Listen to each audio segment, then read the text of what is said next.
Realita Pos TV Channel Berbis.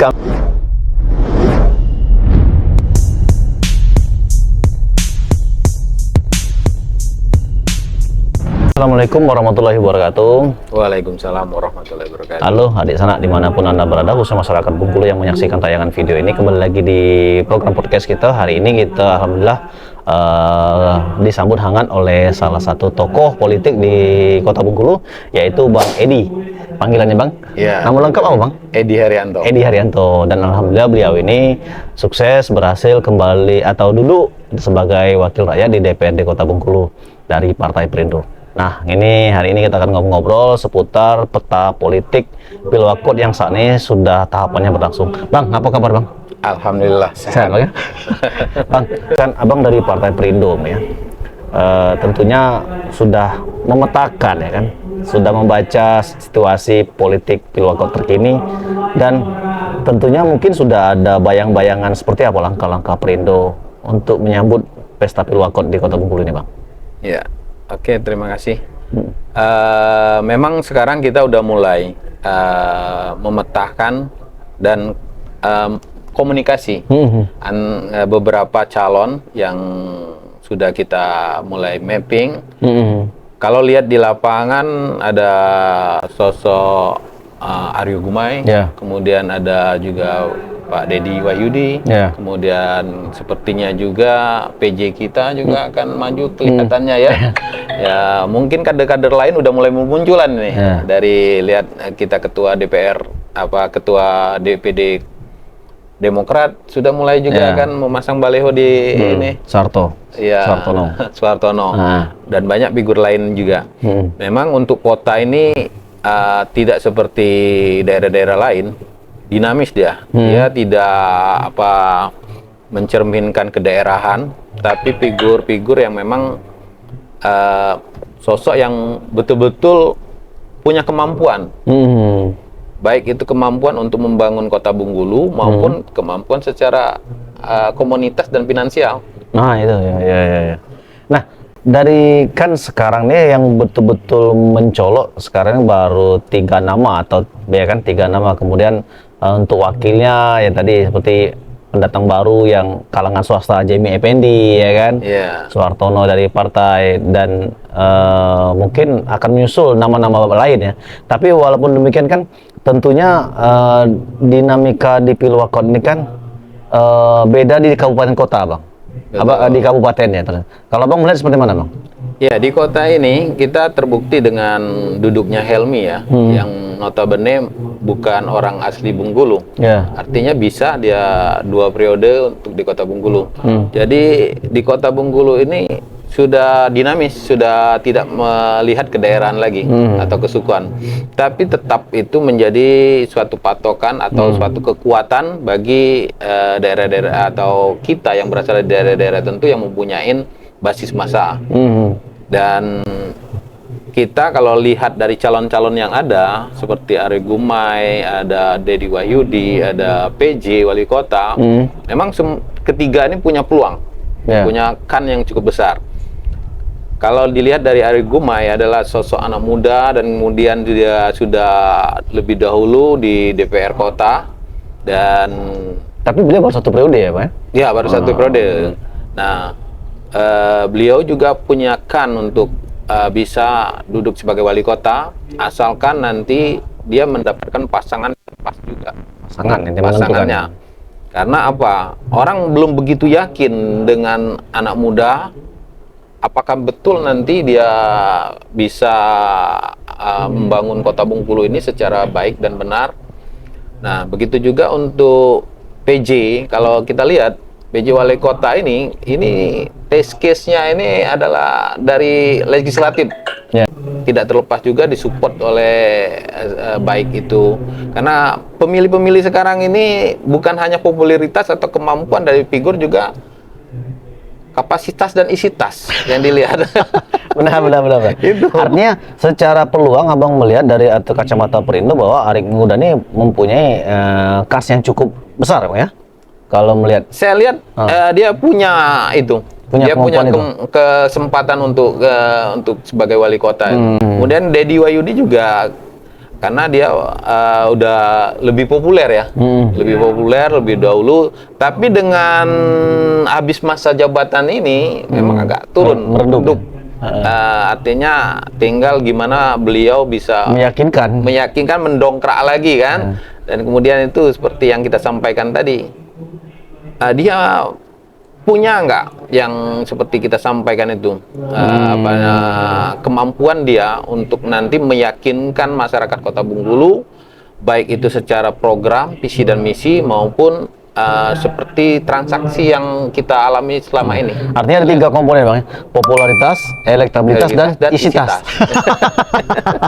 Artinya itu harus memang tidak bisa dipungkiri ya? Iya, harus punya semua itu. Harus balance Bang ya? Iya, harus balance. Jadi tidak cukup dengan popularitas. Tidak bisa. Tidak cukup dengan elektabilitas. Iya. Ya, tanpa didukung dengan isi tas. Isi tas tadi. Nah Bang, artinya kan kalau Abang melihat bahwa Perindo sejauh ini kan sudah mungkin mulai melakukan konsolidasi, melakukan komunikasi di internal partai, dan mungkin catatan juga bahwa Perindo sudah dapat 1 kursi ya di DPRD Kota ya. Untuk DPR Kota kita ada 2 kursi. 2 kursi ya? 2 kursi. Nah, jadi di Dapil Selebar dan Dapil Rajagung. Artinya Dapil 3 dengan Dapil 4 ya? Dapil 4. Nah, artinya kan dengan 2 kursi ini tentunya Perindo punya bergening ini nanti kan untuk Pilwakot. Nah, dari Perindo sendiri di internal sudah membidik nggak kader-kader yang berpotensi yang bisa didorong minimal untuk menjadi wakil atau gimana nih melihat peluangnya? Untuk dari kader memang kita sudah menyampaikan ke kader-kader kita yang mau maju di Pilwakot, silakan aja. Nanti kita tetap support karena apa? Kalau kader kita sendiri kita lebih enak. Pasti dia akan membesarkan partai kita kan. Pasti loyalitas dia terhadap partai lebih bagus, dan kita berharap memang ada muncul kader-kader kita. Mungkin nanti siapa, silakan, nanti kita ada tim, kita akan membentuk tim verifikasi untuk perekrutan dan penjaringan. Artinya Perindo sudah mulai mengagendakan ya untuk pembentukan tim penjaringan calon wakil wali kota dengan wakil wali kota ya? Memang untuk saat ini belum, tahapan itu belum kita ini, karena apa? Yang pertama juga tahapan untuk kepala daerah kan belum dimulai. Jadi memang sudah kita bentuk, kita wacanakan, nanti tim-timnya sudah mulai kita siapkan. Mudah-mudahan nanti pas waktu pelaksanaannya itu sudah terlaksana. Kita memang ada tim 4 istilahnya di kita. Dan walaupun belum terbentuk, ini udah beberapa kita coba komunikasi dengan calon-calon kepala daerah yang akan maju di Pilwakot ini. Tapi untuk resminya nanti akan kita buat pengumuman dan pendaftaran. Jadi dari masing-masing calon itu nanti akan mengambil formulir di kita, dan kita akan nanti ambil 2 calon yang akan kita bawa ke DPP. Nah, sejauh ini penjajakan komunikasi sudah berapa partai Bang? Sudah ada belum? Berapa partai bisa disampaikan? Kita kemarin sudah komunikasi juga dengan, karena kita 2 kursi ya, seperti Demokrat. Kita sudah komunikasi juga. Demokrat ada 3 kursi. Jadi kalau antara Perindo dan Demokrat bergabung mengusung kan sudah 5 kursi, tinggal nambah 2 kursi lagi dan ada beberapa partai juga yang sedang kita jajakin. PKB juga bisa ya, PKB 2 kursi ya. 2 kursi seperti PKB. Bang, terakhir kita melihat sejauh mana bisa Perindo ikut memberikan dampak kemenangan terhadap calon ini Bang? Untuk strategi pemenangan memang kita nanti ada tim yang khusus untuk membantu dari calon, kalau itu pun dibutuhkan oleh calon. Karena kan biasanya calon itu punya tim sendiri untuk di lapangan, baik untuk ya bikin program dan untuk eksekusi di lapangan, mereka punya tim sendiri. Tapi kita bisa bantu nanti. Karena dengan apa yang kita lakukan selama ini, terbukti tim-tim kita cukup solid dan cukup bisa diandalkan untuk mendapatkan hasil yang bagus. Oke. Nah, itu saya di sana obrolan kita seputar peluang atau menakar langkah sikap politik Porindo menjelang Pilwakot yang saat ini sedang berlangsung. Seperti yang disampaikan Bang Edi tadi, bahwa memang sejauh ini sudah dilakukan konsolidasi dan komunikasi di tingkat partai, kemudian melakukan pemappingan terhadap kandidat-kandidat bakal calon yang diprediksi bakal maju dan berpotensi untuk menang ya. Iya. Dan saat ini sudah mulai lah mengerucut beberapa nama, dan mungkin kita akan menanti sejauh mana realisasinya. Artinya komunikasi politik sudah dilakukan dengan beberapa partai, tinggal lagi kita menanti sejauh mana action koalisi ini bisa terbukti ya untuk mengusung satu pasangan di Pilwakot. Nanti. Karena kalau Perindo melihat berapa pasangan nanti Bang? Kalau Perindo melihat kalau kita lihat dari kursi yang ada, model PAN mungkin dia cukup tunggal, nggak perlu koalisi. Ya. Prediksi saya akan muncul 3 pasangan nih.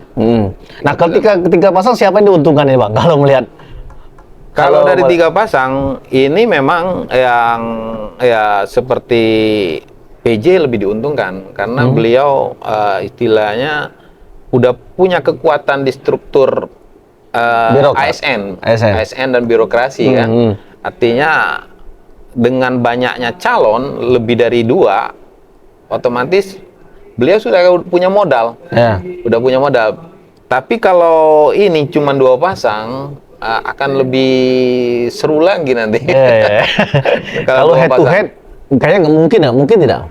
Kalau head to head tergantung nanti gimana calon-calon ini bisa mengkondisikan partai-partai yang ada. Kalau memang partai sudah diborong oleh calon-calon tertentu, untuk bukan terjadi tidak mungkin mungkin sekali itu terjadi. Head to head ya? Iya, head to head. Karena kita lihat pengalaman head to head biasanya model di Muko-Muko, di Kaur cenderung kalah incumbent. Cenderung kalah? Iya, cenderung kalah. Iya. Jadi memang kalau incumbent, kalau mau itu kejadian kayak Bang Ken dulu ya, Wali Kota Ahmad Kennedy. Betul. Itu berapa pasang itu Bang? Ingat nggak Bang? Saat itu? Saya lupa itu. Ya, kalau nggak salah. Kan melawan Helmi itu ya kalau salah. Periode pertama. Iya. Periode pertama kan? Iya. Helmi itu Bang Ken saat itu incumbent statusnya kan? Iya. Ini bahaya kalau head to head untuk incumbent. Jadi memang kalau incumbent lebih diuntungkan kalau banyak calon. Calon karena dia kan udah punya modal. Oke. Di sana dimanapun Anda berada, itu tadi dialog kita, obrolan kita seputar Pilwakot, dan kami ingatkan untuk like, comment, and subscribe di tayangan ini, dan semoga tayangan ini bermanfaat dan bisa menginspirasi tentunya dari sisi perspektif pandangan politik di Kota Bengkulu. Dan tongkrongi terus channel ini dengan topik-topik yang menarik lainnya. Dan kami akhiri Bang, kita tagline kita Bang, Realita Positif Channel Berbis. Kami akhiri, wabillahi taufiq wal hidayah. Assalamualaikum warahmatullahi wabarakatuh. Terima kasih. Assalamualaikum warahmatullahi wabarakatuh.